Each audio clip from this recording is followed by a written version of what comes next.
Hi everyone, it's John from Basjoo.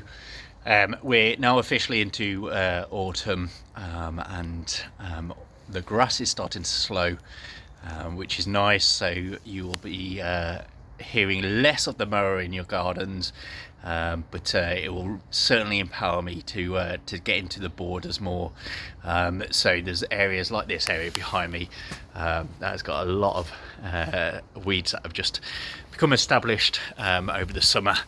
It will allow me to actually prioritise them a bit more. So don't underestimate this time of the year. The garden is still very active, very living, and as a year-round gardener, I'll be able to shift my attention to more of an autumn-winter priority list.